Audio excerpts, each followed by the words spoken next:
나누겠습니다. 기도드리겠습니다.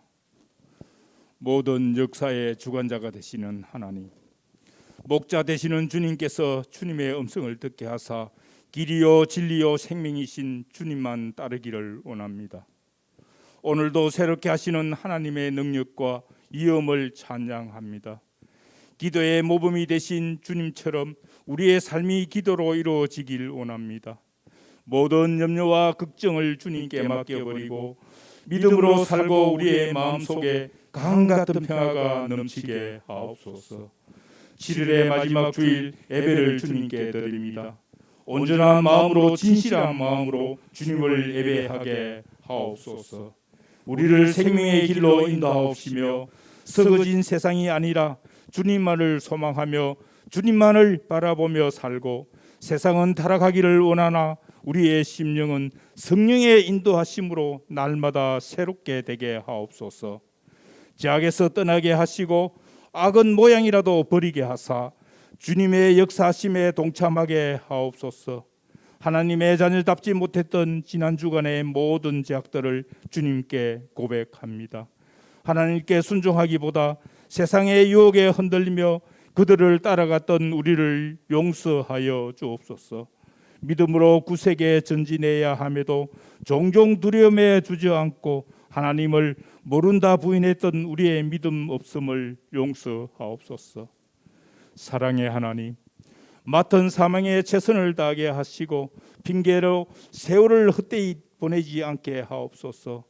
무기력한 삶이 아니라 선지자처럼 제자들처럼 목숨을 걸고 주님의 일에 열과 성을 다하게 하옵소서. 교회에서나 가정에서나 직장에서 우리가 맡은 일에 열매를 맺어 하나님께 영광 돌리기를 원합니다.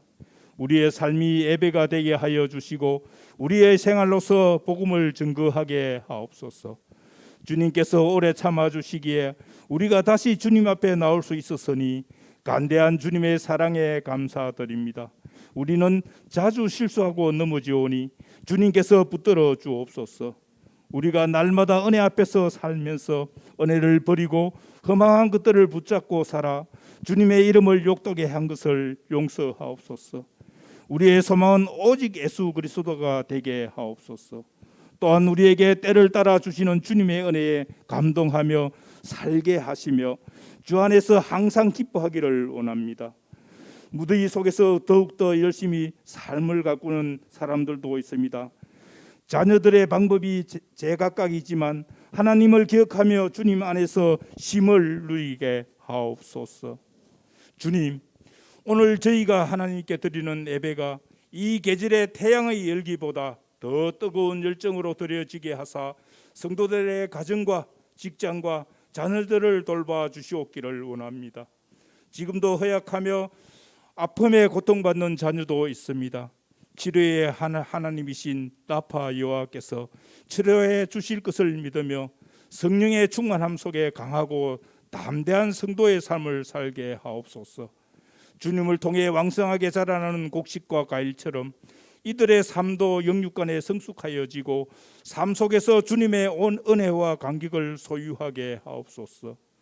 지금 이 시간에 단위에 서시는 주님의 종을 기억하여 주시고 말씀의 능력이 우리의 골수에 깊이 새기며 우리가 감동으로 아멘하고 하답할 수 있는 힘을 우리에게 주옵소서. 보이지 않는 곳에서 거룩한 예배를 위하여 수고하는 이들을 기억하여 주시오며 찬양대의 찬양도 받아 주시옵소서. 예수님 이름 받들어 기도드리옵나이다. 아멘.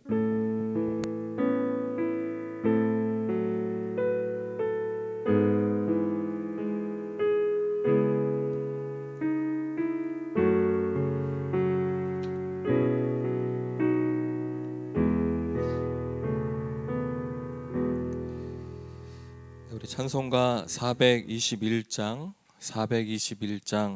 1절과 3절 부르시면서 봉헌하신 예물 하나님 앞에 올리겠습니다.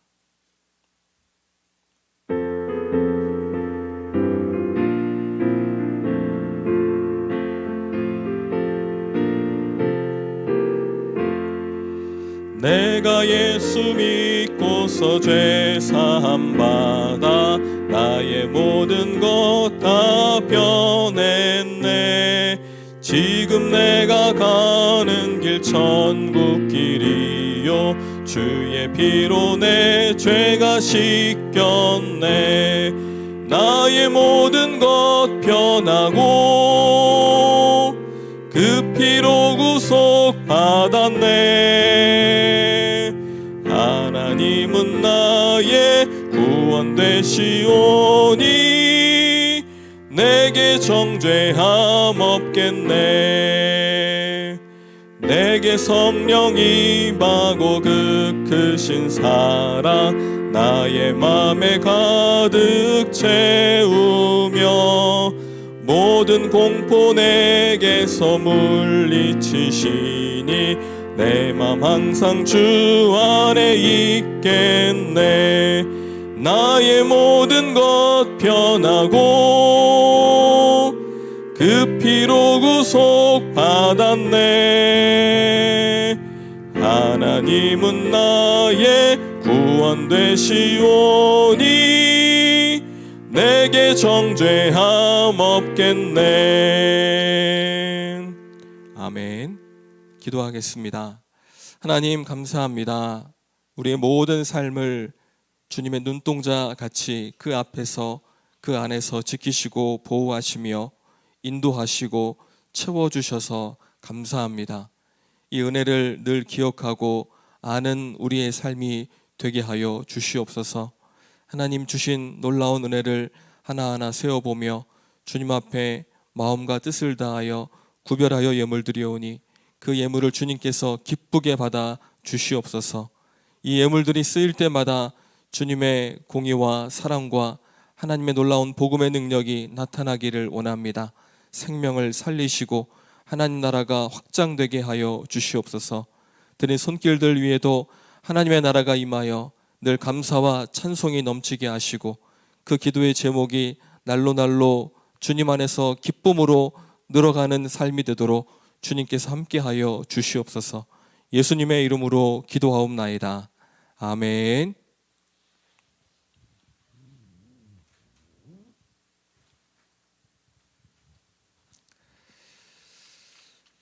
네, 우리 잠깐 인사 나누시면서 함께 또 잠깐 교회 소식 알려드리도록 하겠습니다.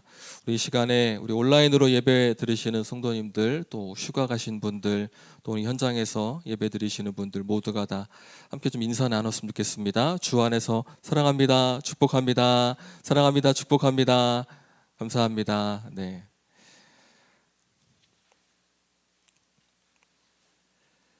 우리 주일 예배, 현장 예배 중심으로 아직까지 그렇게 계속 유지를 하고 있습니다.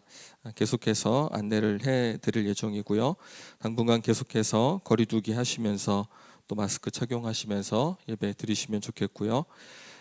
새벽 예배 지금 8호로 이제 시작을 합니다. 이제 창세기 말씀이 한 3, 4개월에 걸쳐서 하게 되는데 여러분들이 함께 창세기 아마 가장 많이 읽은 성경이 아마 창세기일 텐데 함께 말씀을 다시 한번 또 묵상하고 또 삶에서 적용해보는 그러한 3, 4개월 올 마지막 한 해가 됐으면 좋겠습니다.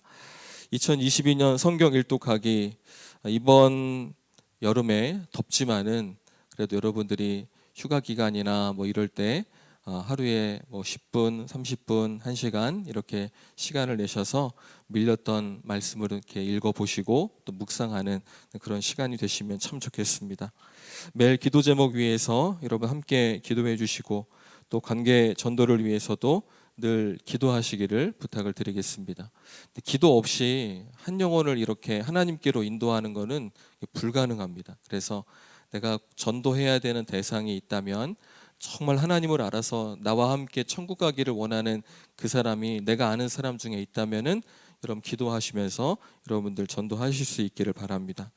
여름철 휴가 주의 여러분들 읽어보시고 특별히 물놀이나 모든 안전사고에 여러분 각별히 또 주의하시고 또 지금 코로나가 재유행하고 있는 것 같아요.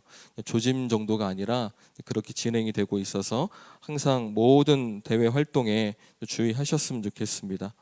저도 이제 이번 주에 제가 이제 휴가를 가게 되는데 물놀이를 어떻게 해야 되나 진짜 하기 싫은데 아이들이 들어가기 때문에 그걸 쳐다보고 있자니 좀 지루하고 안 쳐다보고 있자니 또 괜히 마음이 막 두근거리고 막 이런 마음이 있거든요. 제가 사역을 하면서 물놀이를 갔다가 여름 수련회를 갔다가 사망 사고를 제가 이제 경험을 하고 또 옆에 교회에서 죽는 거를 경험하고 이거를 제가 보다 보니까는 이게 남일 같지가 않아요. 이게 먼 얘기, 뉴스에만 나오는 이야기가 아니라 언제든지 우리 삶 가운데 불시에 뜻하지 않게 올 수 있는 일들이라서 정말 우리 성도님들 조심하셨으면 좋겠습니다. 오늘 운영위원회 미리 광고를 못 드렸는데 운영위원회 잠깐 모이도록 하겠습니다. 오늘 우리 함께 보실 말씀은요. 마가복음 8장 22절에서 26절까지입니다. 마가복음 8장 22절에서 26절까지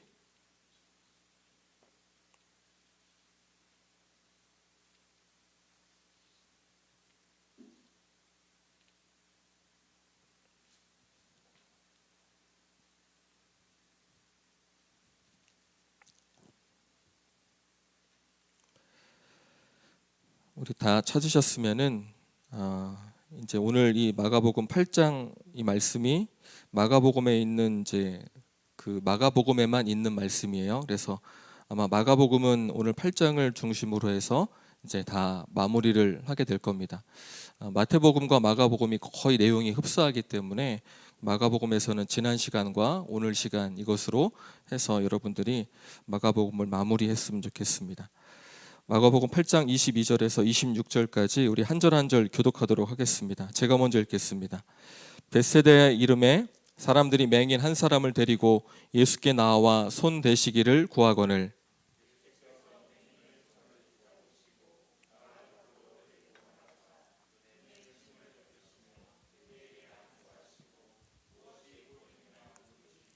쳐다보며 이르되 사람들이 보이나이다. 나무 같은 것들이 걸어가는 것을 보나이다 하거늘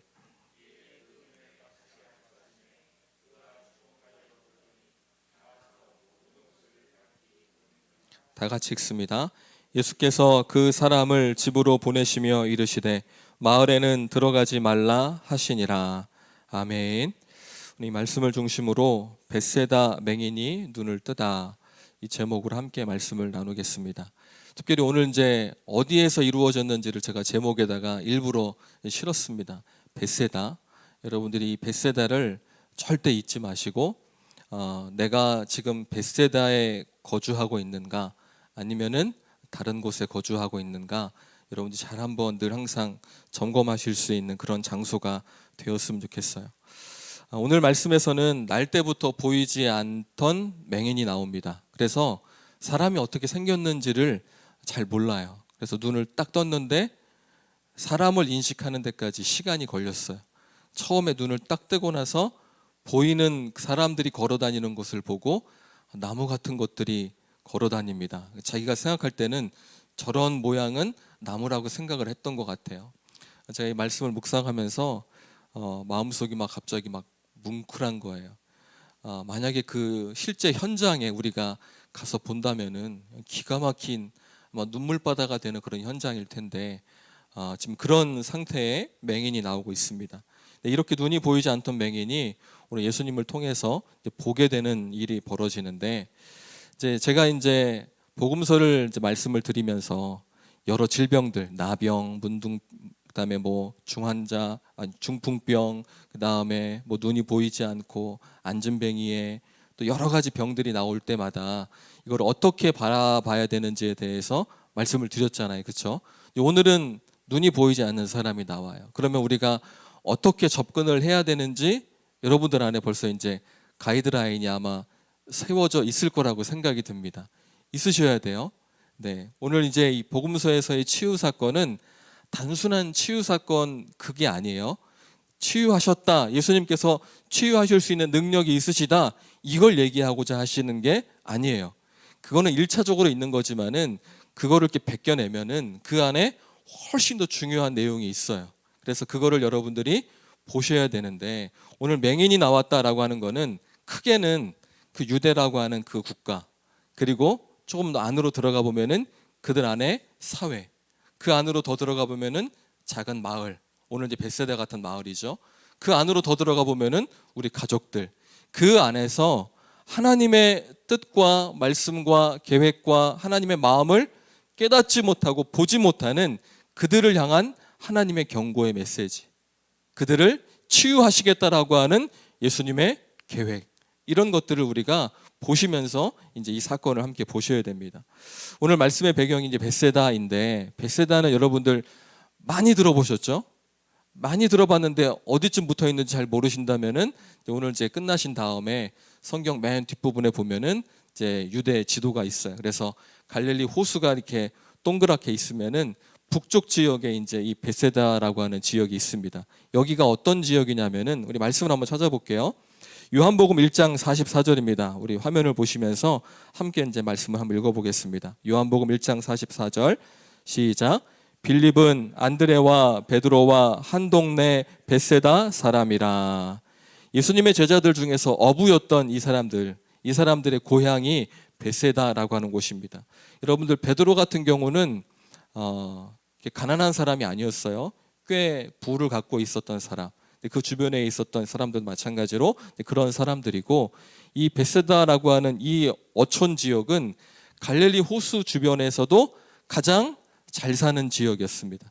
그러니까는 마치 좀 밑으로 내려오면은 예루살렘 이런 지역과 비슷한, 그렇게 좀 여러 가지로 이방과도 밀접하게 관계가 있고, 그리고 이 어촌의 그런 그 삶의 특성상 여러 가지 이제 상업적인 활동이 이루어지면서 부를 갖춘 그런 동네.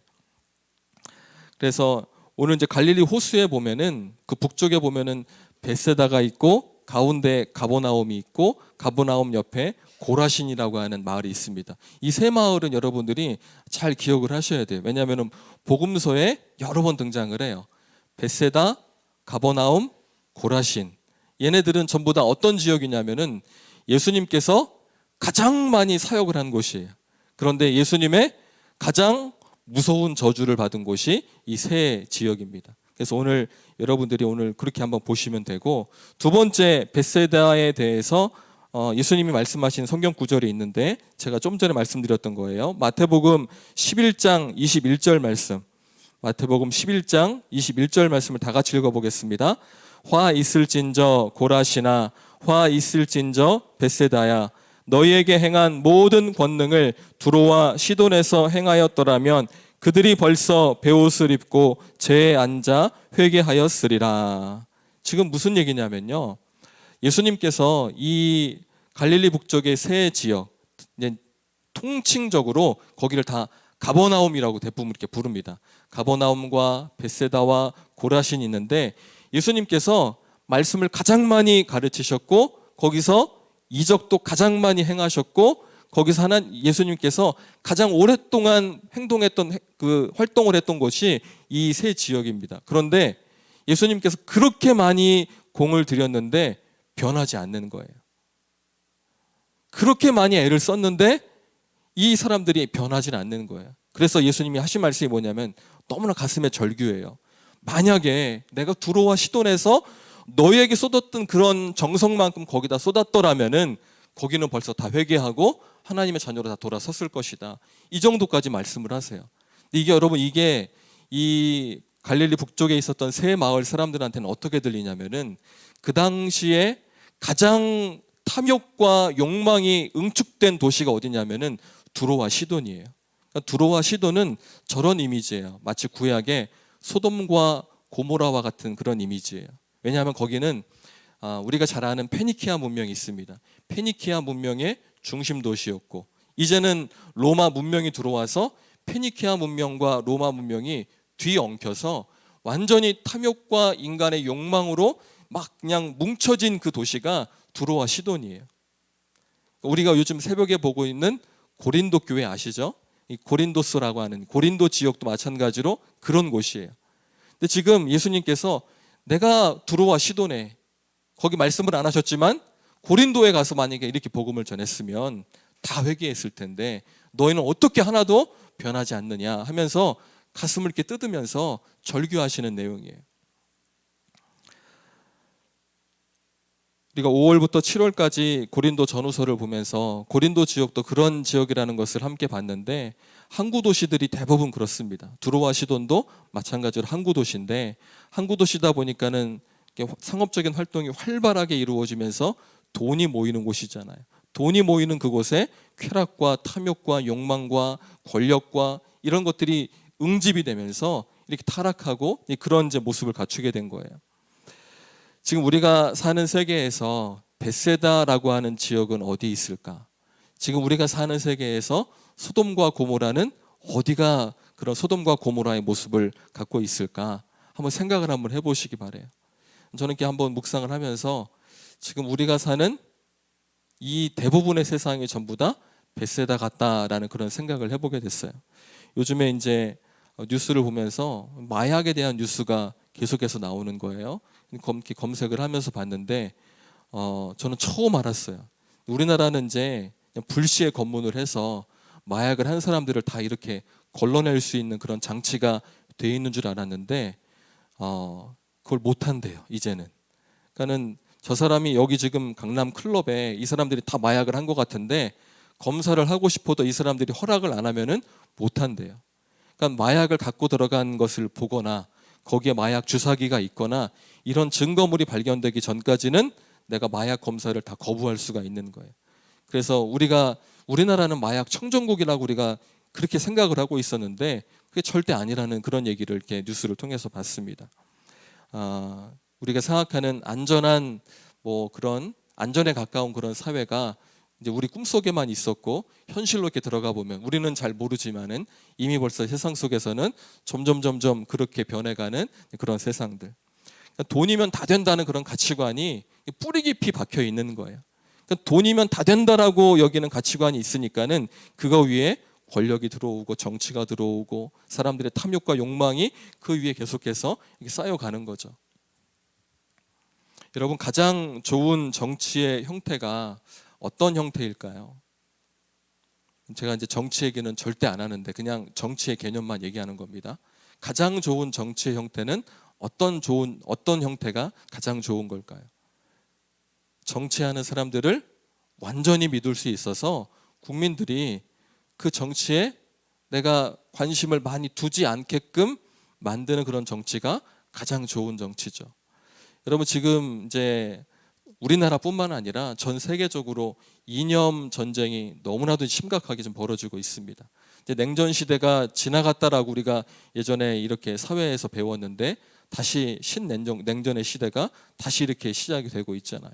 그러니까 지금 우리가 살아가는 이 세상 자체가 너무나도 세상적인 가치관으로 돈의 뿌리를 기반을 둔 그런 가치관으로 이게 점점 굳어가고 있는 거예요. 가장 좋은 정치의 형태는 우리가 가게 될 하나님 나라입니다.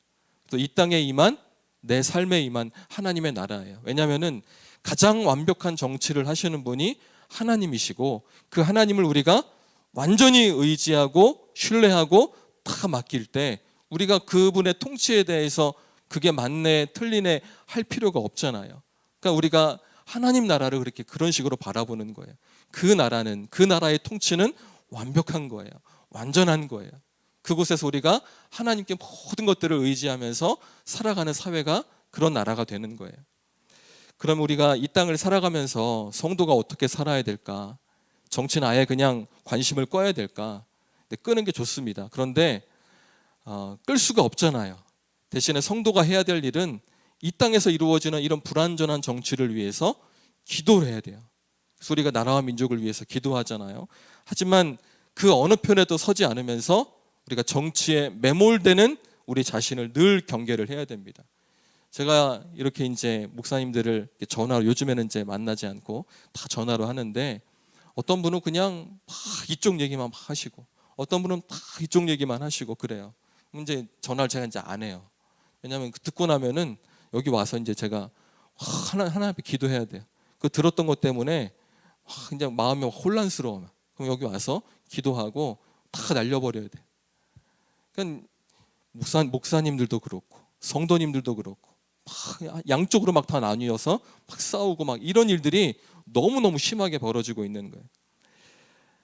바른 성도의 삶은 절대 그렇지가 않습니다. 이걸 우리가 늘 하나님 나라가 우리 기준이에요. 그 나라를 우리가 바라보면서 가는 거예요. 오늘 벳세다 맹인의 이야기 전에 어떤 내용이 나오는지를 우리가 좀 확인을 하면서 봐야 돼요. 왜냐하면은 벳세다 맹인의 이야기는 앞에 8장에서 나오는 8장 1절부터 21절까지의 내용의 그 렌즈를 통해서 이 맹인의 이야기를 보면은 해석이 다 돼요. 오늘 8장 전반부에 보면은 칠병이어 사건이 나오고 있습니다. 대부분 이제 다 아실 텐데 어떤 분들은 오병이어 사건하고 칠병이어 사건하고 같은 사건으로 이렇게 생각하시는 분들이 있어요. 완전히 다른 사건이에요. 오병이어 사건과 칠병이어는 그 내용도 다르고 그 메시지의 의미도 달라요. 오병이어는 여러분들 떡 5개와 물고기 2마리, 칠병이어는 떡 7개와 물고기 2마리. 오병이어는 그 오병이어로 남자들만 5,000명이 먹었고 또 12바구니가 남았습니다. 칠병이어 사건은 4,000명이 먹고 7광주리가 남았어요.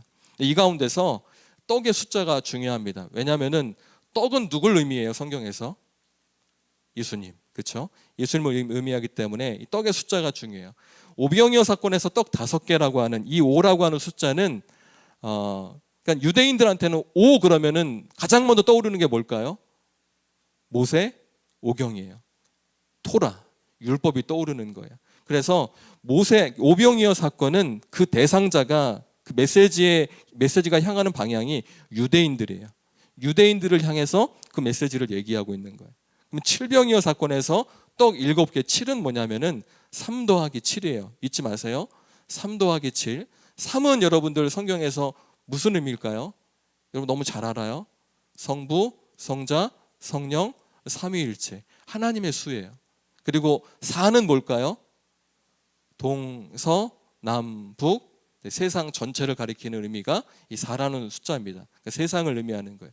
그러니까 3 더하기 7, 3 더하기 4는 7이 의미하는 거는 하나님께서 다스리시는 세상. 그래서 7이 하나님께서 통치하는 세상을 의미하는 그 의미를 갖고 있어요. 뭐냐면은 아까 오병이어는 5라고 해서 유대인들을 향한 메시지였다면은 이 칠병이어 사건은 세상을 향한 메시지예요. 그러니까 이방인들까지 확장되는 그 메시지예요. 그러니까 칠병이어 사건은 지금 유대인들을 넘어서 이방인들을 향해서 주시는 메시지가 바로 칠병이어 사건입니다. 그리고 그 다음에 나오는 이야기가 뭐냐면은 예수님께서 제자들에게 그리고 함께 모였던 무리들에게 바리새인의 누룩을 조심하라. 그리고 헤롯의 누룩을 조심하라. 이 말씀을 하고 계세요. 여러분 이 내용을 많이 들어보셨을 텐데 바리새인의 누룩과 헤롯의 누룩 이게 도대체 뭘 의미하는 것일까? 누룩은 여러분들 우리가 잘 아는 빵을 부풀게 하는 이스트 뭐 그런 역할 하는 그런 이제 뭐 효소 뭐 그런 겁니다. 근데 지금 그런 누룩을 조심하래요. 우리 말씀을 한번 볼게요. 마가복음 8장 15절 말씀이에요.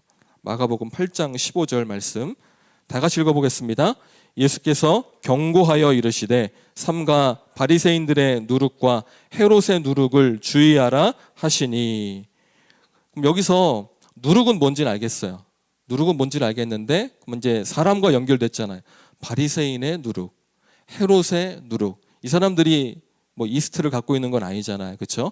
이 사람들이 갖고 있는 뭔가예요. 그렇죠? 그러면 바리새인들은 뭘 의미하느냐? 그 당시에 종교 지도자들, 종교 대표자들을 얘기합니다. 헤롯은 그러면은 어떤 대표일까요? 정치적인 사람들의 대표예요.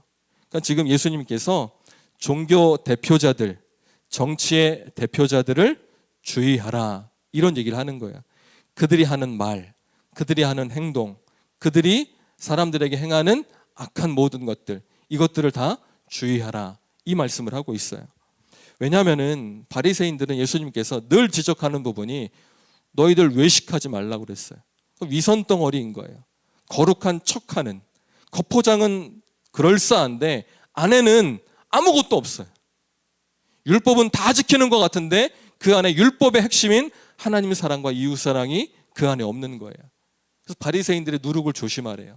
헤롯의 누룩은 뭐냐면은 우리가 아까 제가 말씀드렸던 이 정치적인 이런 우리의 삶에 정치적으로 매몰되는 이런 모든 일들, 또는 정치하는 사람들에 의해서 피해를 받는 여러 가지 일들. 그럼 정치인들의 공통점이 뭐냐면은 일 다 버리고 나서 뭘 안 져요? 책임을 안 져요. 책임지는 것처럼 보이지만 하나도 책임 안 져요. 그러니까 이런 모든 것들 가운데 지금 이거를 다 조심하래요. 바리새인들의 누룩, 헤롯의 누룩을 조심하라. 이런 이야기가 나오고 있습니다. 그러고 나서 예수님께서 이제 제자들과 거기에 모인 무리들, 특별히 복음서는 예수님께서 누구를 가르치시기 위해서 이 복음서의 내용이 있는 거예요? 제자들이죠, 그렇죠? 1차 독자가 제자예요. 한번 8장 17절부터 21절까지 말씀인데 좀 길어도 함께 읽어보겠습니다. 8장 17절부터 21절까지 말씀, 우리 한 절 한 절 읽을게요. 예수께서 아시고 이르시되 너희가 어찌 떡이 없으므로 수근거리느냐, 아직도 알지 못하며 깨닫지 못하느냐, 너희 마음이 둔하냐.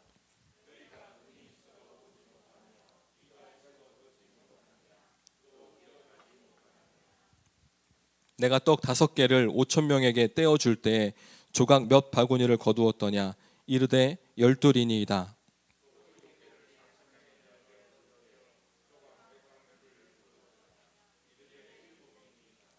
이르시되 아직도 깨닫지 못하느냐 하시니라. 지금 누가 깨닫지 못하는 거예요? 제자들. 마태복음 우리가 함께 말씀 볼 때 늘 말씀드렸잖아요. 끝까지 깨닫지 못하는 게 이 제자들이었습니다. 그러니까 그 제자들이 깨달을 때까지 예수님께서 어떻게 하세요? 끝까지 참으세요. 끝까지 따라가세요. 요한복음 21장을 보면은 이 제자들이 갈릴리 호수에서 완전히 그냥 멍 때리고 있잖아요. 거기까지 찾아가셔서 끝까지 그들을 사랑하시고, 베드로를 어떻게 하세요? 책망하시는 게 아니라 베드로에게 네가 나를 사랑하느냐, 그 말로 끝까지 세우세요. 그러니까 예수님은 우리를 포기하신다라고 하신 적이 한 번이라도 있어요, 없어요? 단 한 번도 없어요. 그러니까 우리가 주님의 자녀가 됐어요. 주님의 자녀가 됐는데 우리 주님께서 내가 참 못나서 내가 너 이제 포기할게, 이렇게 하실까요, 안 하실까요? 안 하세요. 성경에 만약에 하나님께서, 예수님께서 그 하나님의 자녀들을 단 한 번이라도 포기하셨으면은 우리가 의심할 수밖에 없을 거예요. 그런데 단 한 번도 포기하신다라고 말씀하신 적이 없어요. 우리가 늘 항상 그것 때문에 안도하면서 감사하면서 찬송하면서 가는 거죠. 오늘 지금 예수님의 모든 가르침들이 다 오픈되어 있지만은 지금 1차 독자는, 1차 가르침의 대상은 제자들인 거예요. 그런데 이 제자들이 깨닫지를 못해요. 그 말은 뭐냐면은 지금 가장 가까이에서 모든 것들을 보고 듣고 가르침을 받았던 제자들도 이렇게 깨닫지 못하는데, 지금 제자들을 넘어서서 여기 있는 무리들, 마을 사람들, 이 사회, 유대 민족, 이스라엘이라는 국가, 여기는 오죽하겠느냐, 이 말씀을 하시는 거예요. 너희가 아직도 깨닫지 못하는데, 이 말은 뭐예요? 너희를 제외한 나와 더 멀리 있는 저 사람들은 어떻게 깨닫겠느냐. 이 하나님의, 예수님의 한탄이죠. 말씀을 준비하면서 과거 우리나라에 한 60년대부터죠. 60년대 전란이 이제 어느 정도 정리가 되면서 60년대, 70년대, 80년대, 90년대 교회가 어마어마하게 가파르게 성장을 했습니다. 그 성장을 하는 것 가운데 저도 이제 그 당시에 이제 목사님들이 썼던 설교집 굉장히 낡아서 구하기도 힘들어요. 그때 설교집들을 이렇게 보면은 교수님들의 설교집도 마찬가지 좀 그런 면이 있는데, 그냥 일반 목사님들의 설교집은 거의 없어요. 여러분들이 잘 아시는 진짜 대형 교회 몇 분의 그런 설교집들만 있거든요. 근데 그 가운데서 내용들을 이렇게 보면서 제가 이게 말씀을 읽고 나서, 오늘 8장 읽고 나서 난 이런 관점으로 봤는데 목사님들은 어떻게 봤을까 찾아보잖아요. 찾아보면은 내용이 너무 1차원적인 그런 내용들이 너무 많은 거예요. 그러니까 그 당시에는 자료가 너무 없었어요. 제 책장에만도 지금 책이 막 어마어마하게 많이 있는데 그 책에 반도 안 되는, 책을 다 모으고 모아도 진짜 그만큼도 안 되는 그런 시대에 살았던 목사님들이 그러니까 없는 거예요. 자료가 없다 보니까는 그냥 성경을 보면서 번역된 이 성경, 우리가 이 성경을 볼 때 이 안에는 배경 같은 게 나와 있지 않잖아요. 그러다 보니까는 굉장히 1차원적인 그런 해석들이 너무 많고, 또 하나는 토착 신앙화된 그런 관점으로 말씀을 보는 거예요. 그러니까 정한수 떠놓는 그런 간절함 있죠. 정한수 떠놓고 확 빌면은 하나님이 이루어 주실 거라고 하는 그런 개념들로 성경을 바라보는 그런 관점의 해석들도 너무 많은 거예요. 그래서 딱 보면서 나도 그때 은혜를 정말 많이 받았었는데, 나는 그때 은혜를 받으면서 신앙생활을 했던 존재인데 하면서 그때는 왜 이렇게 은혜가 됐었지? 내용이 이랬는데, 이런 이제 생각을 하면서 요즘 시대를 이렇게 살펴봤어요. 요즘에 이제 교회들마다 이제 코로나로 인해서 저희도 이제 하고 있지만은 유튜브 이렇게 송출을 안 하는 교회가 거의 없습니다. 거의 다 하고 있어요. 그러니까는 뭐 말씀 하나 이렇게 검색을 하면은 유튜브에 너무 많아서 뭘 이렇게 봐야 될지 모를 정도로 너무 많이 유튜브에 그냥 말씀의 범람이라고 하는 그 말이 느껴질 정도로 너무너무 많아요.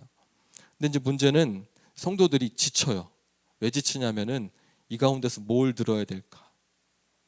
뭘 들어야 되지? 그러니까는 뭐가 진짜지?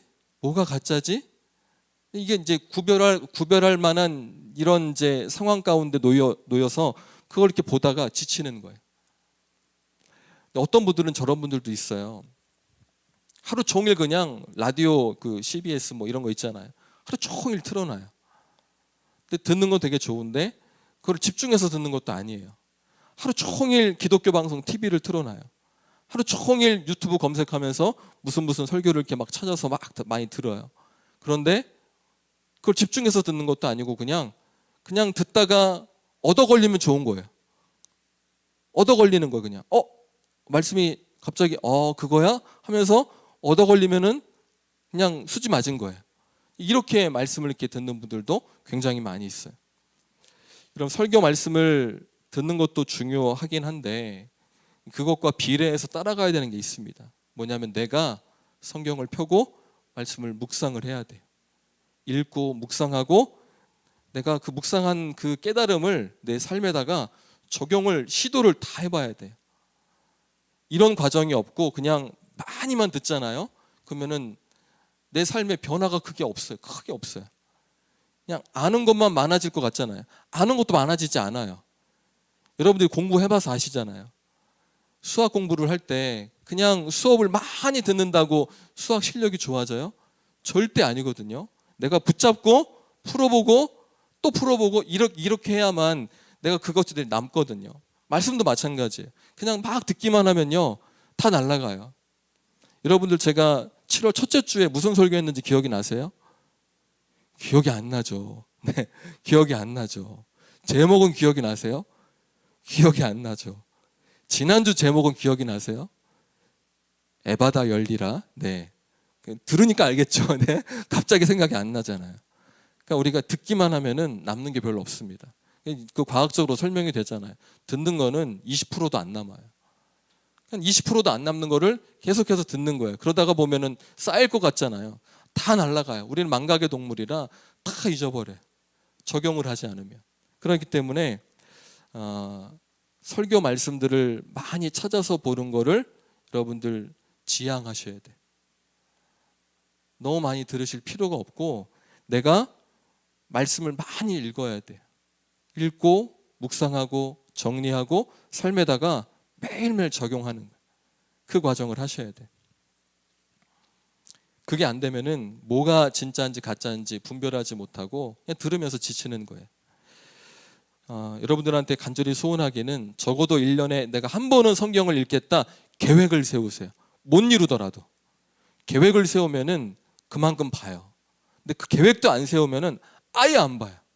자, 성경을 1년 내내 주일날 와서 저랑 같이 이렇게 같이 읽는 거 외에 아예 안 읽는 성도들이 거의 태반이에요. 심각한 거예요. 너무너무 심각한 거예요. 그리고 하나님 앞에 기도할 때마다 하나님 말씀을 사모하는 마음을 주세요. 이거를 여러분들이 기도로 제목으로 삼으시고 그렇게 기도하셔야 됩니다. 그리고 나서 여러분들 오늘 말씀에 등장한 사건이 벳세다 맹인의 이야기입니다. 여러분들이 지금까지 들었던 그 말씀의 렌즈로 이 말씀을 보시면은 이제 벳세다 맹인의 이야기는 하나도 어렵지 않아요. 오늘 예수님께서 여기서 뭘 말씀하고자 하시는지 그 말씀의 모든 하나님의 마음들이 다 이렇게 드러나는 거예요. 그러니까 말씀을 읽을 때 갑자기 이런 분들이 있어요. 갑자기 딱 펴고 나서 오늘은 내가 오늘 요한복음 내가 몇 장을 읽고 싶어. 그렇게 하면 안 돼요. 쭉 읽는 게 제일 좋아요. 왜냐하면은 말씀은 한 토막이 아니라 위아래 말씀과 연결이 돼 있어요. 성경 기록자가 그냥 다 단편으로 에세이로 써놓은 게 아니라서 다 연결이 돼 있어요. 그렇기 때문에 쭉 이렇게 읽으시면서 내가 여기가 이해가 안 되면은 앞으로 가서 또 앞으로 가서 연결을 시켜서 여러분들이 해석을 하면서 읽으시면 돼요. 오늘 말씀도 마찬가지입니다. 22절을 한번 보시면은 사람들이 맹인을 데리고 왔어요. 그리고 지금 이 맹인에게 예수님께서 손 대어 주세요. 이런 이제 요구를 합니다. 그러니까 손만 대도 나은 것을 이 사람들이 알거든요. 그러니까 이 맹인에게도 손을 대어서 눈이 좀 떴으면 좋겠습니다. 이런 이제 요구를 하고 있는 거예요. 여러분 저는 이걸 보면서 이 사람들이 너무 고마웠어요. 왜냐하면은 그 당시는 안진뱅이, 또 눈 못 보는 사람들, 안 보이는 사람들, 이 사람들은 사회적으로 무시를 당했어요. 이 사람들은 옷도 달라요. 왜냐하면 그 사람들이 상업적인 활동들을 거의 못 하잖아요. 이 사람들은 할 수 있는 일들이 거의 대부분 다 구걸이에요. 구걸하기 위해서는 옷이 달라야 돼요. 그러니까 이 사람들은 사회적으로 천대를 받고 수치를 당하고 무시를 당하는 사람들인데 이 사람을 데리고 온 거예요. 그러니까 전 이 사람들이 너무 좋은 거예요. 교회 안에는 여러분 이런 마음을 가진 사람들이 너무 많아져야 돼요. 그러면 교회가 정말로 아름답고 행복해집니다. 오늘 예수님께서 오늘 이 사람을 고치시는데 지난주와 마찬가지로 참 이상하고 더러운 방법으로 이 사람을 치유하세요. 우리가 이제 이 말씀을 해석을 할 때 왜 이렇게 하셨을까? 사람마다 하나님께서 다르게 하셨어요. 그 완전한 속뜻은 우리가 알 수 없지만은 이 사람한테는 이렇게 해야 이 사람한테 가장 좋은 거예요. 이 사람한테는 몇 침을 묻혀 이 사람한테 그게 가장 적합한 방법인 거예요. 이 사람은 왜 그냥 말씀으로 그냥 다 죽었던 자를 살리시고 왜 고치시는 거야? 그게 그 사람한테는 가장 적합한 방법인 거예요. 그러니까 하나님께서는 맞춤 치료를 이렇게 하시는 모습을 통해서 항상 우리에게 맞춰주시는 하나님, 그런 하나님을 우리에게 보여주고 있습니다. 그리고 나서 이 사람이 눈이 보이게 됐을 때 예수님께 첫 마디를 꺼내는데 그 첫 마디가 저는 이제 오늘 말씀 가운데서 가장 이렇게 마음이 울컥하고 가슴 감동이 많이 되는 그런 장면이었어요. 8장 24절 말씀을 다 같이 보겠습니다. 8장 24절 말씀이에요. 다 같이 읽어봅니다. 쳐다보며 이르되 사람들이 보이나이다. 나무 같은 것들이 걸어가는 것을 보나이다. 우리는 잘 이 느낌을 몰라요.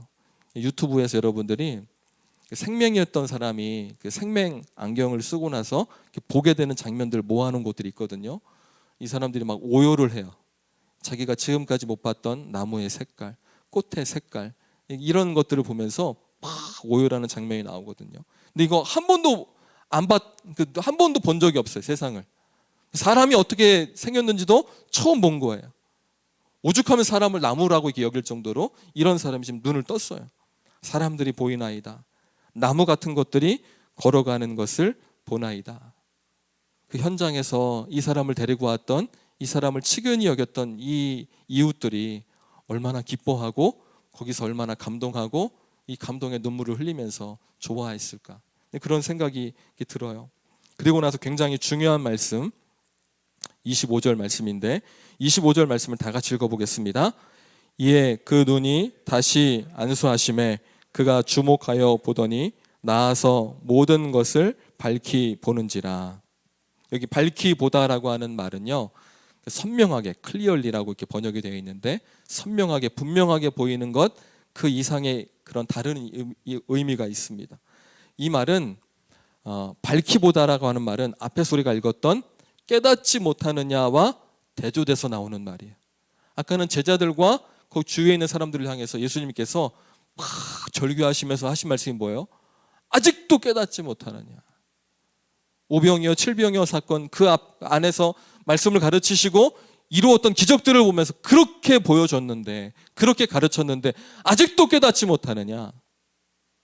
그리고 나서 오늘 이 사람에게는 뭐라고 말씀하시냐면은 이제 나은 다음에 그 사람이 밝히 봤다라고 그래요. 이 말은요, 깨닫게 되었다라고 하는 말이에요. 예수님이 어떤 분이신지, 하나님의 마음이 무언지, 하나님의 말씀의 뜻이 무언지, 하나님께서 어떤 계획으로 이 땅에 오셨는지 그 모든 것에 대해서 지금까지 아무것도 못 봤던 이 사람이 깨닫게 된 거예요. 그럼 여러분, 지금 이 현장에서 동시에 이 지금 맹인이었던 사람을 다 깨달았어요. 그러면 지금 밖에 있는 제자들과 다른 무리들은 지금 어떤 상태예요? 여전히 지금까지 눈은 계속 뜨고 있었지만은 아직도 예수님을 메시아로 보지 못하고 하나님의 뜻을 알지 못하고 율법주의에 매여 있어서 아무것도 못 보는 자들인 거예요.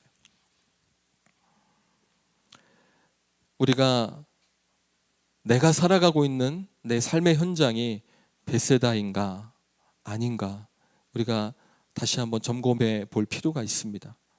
분별이 필요한 시대예요. 너무너무 어두워서 빛이 어디에 있는지 가늠하기 힘든 그런 시대입니다. 그 속에서 우리가 영의 눈을 뜨고 밝히 보는 그런 성도의 삶을 살아가는 우리 모두가 되시기를 주님의 이름으로 간절히 축원합니다. 아멘. 우리 함께 기도하겠습니다.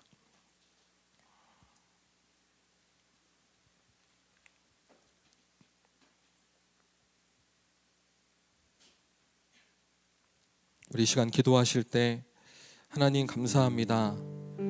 주님께서 내게 맞춤으로 오셔서 나를 주님의 자녀 삼아주시고 주님께서 나에게 구원의 은혜를 베푸시고 내 어두웠던 영의 눈을 뜨게 하시고 벳세다와 같은 삶이 아니라 이제는 이 맹인과 같이 눈을 떠서 밝히 보는 삶을 그 길을 열어주신 은혜 감사합니다.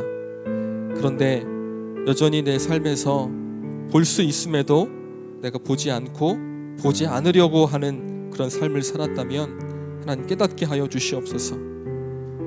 하나님 간절히 소원합니다. 깨닫고 진짜와 가짜를 분별할 줄 알고 주님의 마음을 알게 되는 이 놀라운 밝히 보는 역사가 우리 모두의 삶에 이루어지게 하옵소서.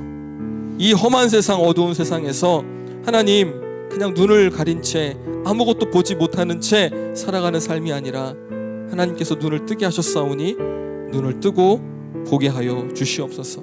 우리 다 같이 함께 기도하겠습니다. 하나님 아버지 간절히 소원합니다.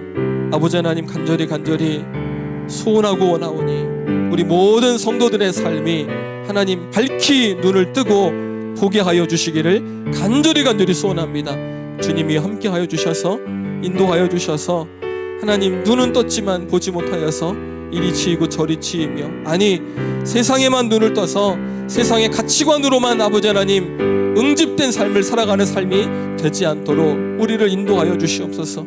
간절히 소원합니다. 하나님 벳세다와 같은 삶을 살지 않게 하옵소서. 가버나움과 같은 삶을 살지 않게 하옵소서. 아버지 하나님 고라신과 같은 삶을 살지 않게 하여 주시옵소서. 주님이 그렇게 공을 들이셨는데도 불구하고 조금도 변화되지 못하는 그런 삶을 살지 않게 하여 주시옵소서. 주여 간절히 소원합니다. 내 삶의 벳세다를, 내 삶의 소돔과 고모라를, 내 삶의 이 욕망과 탐욕으로 가득한 모든 것을 아버지 하나님 베어버리게 하시고 하나님 주님께서 원하시는 정말로 눈을 뜨고 밝히 보는 그런 삶으로 나아가게 하여 주시옵소서. 주여 간절히 소원하고 원하오니 하나님 아버지 함께 하여 주시옵소서.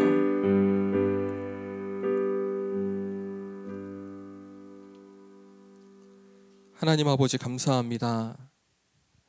주께서 십자가에서 죽으심으로 인해서 하나님과의 관계가 회복이 되었고 이제 우리 영의 눈이 밝히 보이게 되는 놀라운 은혜를 주신 것을 감사드립니다. 눈은 떴는데 자꾸 감으려고 하는 우리의 삶이 여전히 있습니다. 여전히 보기 싫어서 보고 싶어 하는 것들만 보려고 하는 내 모든 연약함들이 있습니다. 세상의 것이 아직도 좋아서 세상을 향해서만 눈을 돌리고 그것만 바라보는 내 악함들이 있습니다. 바리새인들의 누룩을, 헤롯의 누룩을 좋아하여 그것을 탐했던 우리의 마음들이 있습니다. 벳세다가 너무나도 익숙해서 벳세다 안에서 기뻐하며 행복해했던 우리의 삶들이 있습니다. 하나님, 이 모든 것들을 이제는 점검하게 하시고 깨닫게 하시고 밝히 보게 하여 주시옵소서. 그것이 얼마나 주 안에서 악한 길이고 구원받지 못할 길이고 그 모든 것들이 하나님 안에서 얼마나 주님이 가슴 아파하는 일인지를 깨닫게 하여 주시옵소서. 주께서 모든 것 가운데 은혜를 베푸시기를 간절히 소원합니다. 주님, 함께하여 주시옵소서. 지금은 우리 구주 예수 그리스도의 은혜와 우리 하나님 아버지의 크고 놀라우신 사랑하심과 우리 성령 하나님의 감화 감동 교통 역사하심이 오늘 눈을 밝히 떠서 밝히 보여 모든 것 가운데 하나님과 함께 동행하기 원하는 우리 사랑하는 성도들의 머리 위에 자녀들과 복중의 태와 또 기도 제목과 직장과 일터와 비전 위에 지금부터 영원토록 함께 하시기를 간절히 축원하옵나이다.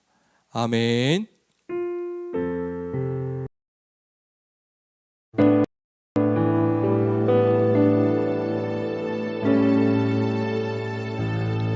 하나님은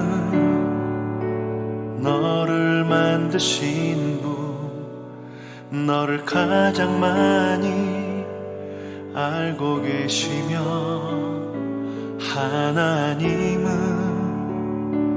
너를 만드신 분, 너를 가장 깊이 이해하신단다.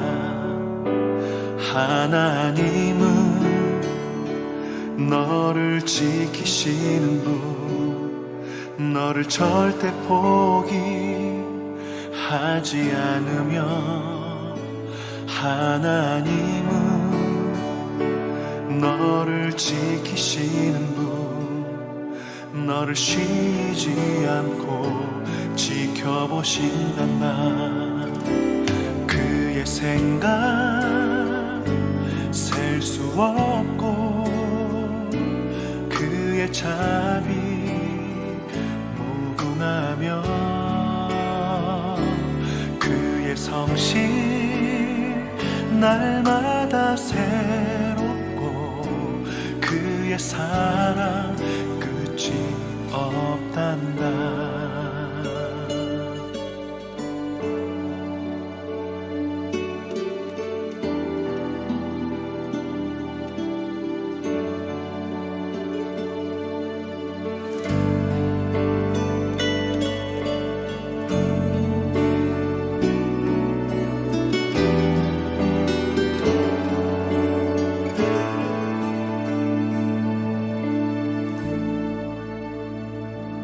하나님은 너를 원하시는 분, 이 세상 그 무엇 그 누구보다 하나님은 너를 원하시는 분, 너와 같이 있고 싶어 하신단다.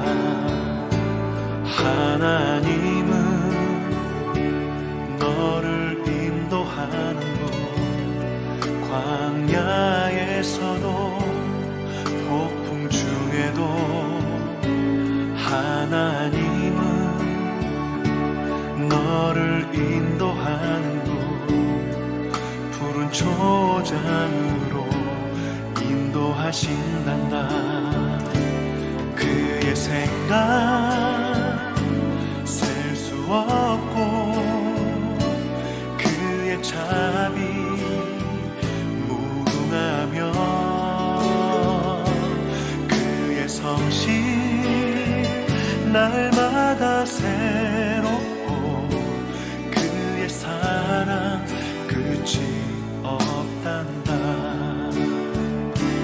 그의 생각 셀 수 없고